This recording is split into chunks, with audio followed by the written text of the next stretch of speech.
কি কুর্সি বাবু, চ্যালেঞ্জ করছি তোমায়, যাও নর্থ ইস্টার্নে আগে ইলেকশন করো। বাংলাদেশিরা তো ত্রিপুরা হয়েও আসে, আসাম হয়েও আসে। তোমরা তো এনআরসির নাম করে ওখানে 19 লক্ষ লোকের নাম বাদ দিয়েছিলে, তাতে 12 লক্ষ হিন্দু ছিল, মুসলমানও ছিল, পাঞ্জাবিও ছিল, খ্রিস্টানও ছিল, রাজবংশীয় ছিল। এত বড় সাহস এদের, ক্ষমতায় আছে বলে দিল্লিতে ভাবছে কেউ কেটা হয়ে গেছে, গোখরে গোখরে সাপ হয়ে গেছে, যাকে ইচ্ছা ছবল দেবে। মানুষের ছবল তো খাওনি, তাই বলি একটু খেতে হবে। বলুন আপনারা আমায় যে কেন আজকে ইলেকশন বাউন্ড স্টেটে আসাম বাদ যায়, 3টে অপোজিশন স্টেটে হয়। পাঞ্জাবের নাম কেন নেই সিআইআর এসআইআর লিস্টে? সবাইকে তাহলে করতে হবে। তুমি কাউকে বাদ দিচ্ছ, কাউকে রেখে দিচ্ছ, যেখানে তোমার পলিটিক্যাল ইন্টেনশন আছে। আরে তোমার যেখানে যেখানে গভর্নমেন্ট আছে, ও তো তোমার ফেস সেলিং ফর্মুলা।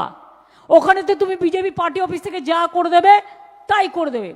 আমি তো রোজ শুনতে পাচ্ছি কুর্সিবাবু ডাইরেক্ট ফোন করছে, করে বলছে এক কমপ্লেন আয়া। কমপ্লেনটা কে পাঠিয়েছে? না তো বিজেপি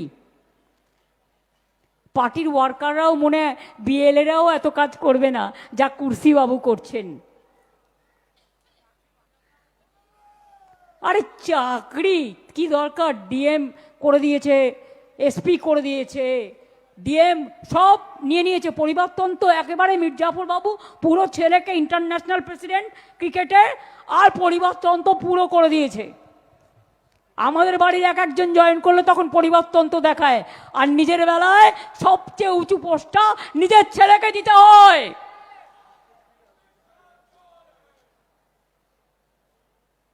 अरे अगर अमित शाह चोर है, आप जो स्लोगन दे रहा है, तो उसको दोष क्या है?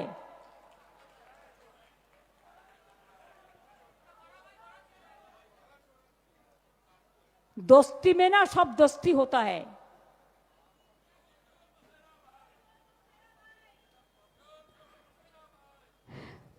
चोरे चोरे मास्तुतो भाई बांग्ला এটা বলে, আর চোর কি মাই জোর সে বলে, এটা হিন্দিতে বলে। আরে চোরে চোর, চোর মাসুরা ভাই, মসেরা আর মসেরা, মসেরা ভাই। তাহলে বুঝতে পারছেন? এবার বিএসএফ নেমেছে, লোকেরা গিয়ে চা খাচ্ছে দোকানে, তাকে ধরে এনে পেটাচ্ছে। এবার মতুয়াদের ওখানে চলে গেছে, গিয়ে ইল্লিগাল ক্যাম্প করছে ধোকা দেওয়ার জন্য। এরা কত টাকা আপনাদের কাছ থেকে নিয়েছে কাট করবার নাম করে? ইলেকশন আসলেই তখন মনে পড়ে। আবার মির্জাফর ভাই এক জায়গায় বলেছেন 3 লাখ মতুয়া ভোট যাবে যাবে, কিন্তু আমি 1.5 কোটি অন্য ভোট কেটে দেব। কুর্সিবাবু কিছু বলবার আগেই চুরসিবাবুরা বলে দিচ্ছেন। এটা আমি বানালাম কুর্সির সাথে মিলিয়ে, মানে চোররা বলে দিচ্ছে। কাজেই আপনাদের আমি একটা কথা বলবো, যারা মারা গিয়েছে খুব প্যাথেটিক জেনে রাখবেন। গতকাল কল্যাণের একটা ভিডিও আমি দেখছিলাম, একটা ঠাকুমা, তার ভোটার লিস্টে নাম ছিল, সে 200 টাকা সে ভিক্ষে করে খেত, 1,500 টাকা ভিক্ষে করে পেত মাসে। এরকম একটা নাতনি, নাতি নাতনিকে দেখত, তার থেকে 200 টাকা বাঁচিয়ে সব কাগজপত্র তুলেছিল ভোটার লিস্টের। তুলে দেখছে তার ভোটার লিস্টের নাম নেই। পাড়ায় বলেছে আমাকে তো এবার তাড়িয়ে দেবে, আমার নাতি নাতনির কি হবে, ওকে তো দেখার কেউ নেই। মানুষ অনেক বুঝিয়েছেন, কিন্তু কেউ যদি মরে যায় হঠাৎ করে একটা আচমকা ধাক্কা খায়, যেমন সুলতান আহমেদ খেয়েছিল, প্রসূনের বউ খেয়েছিল,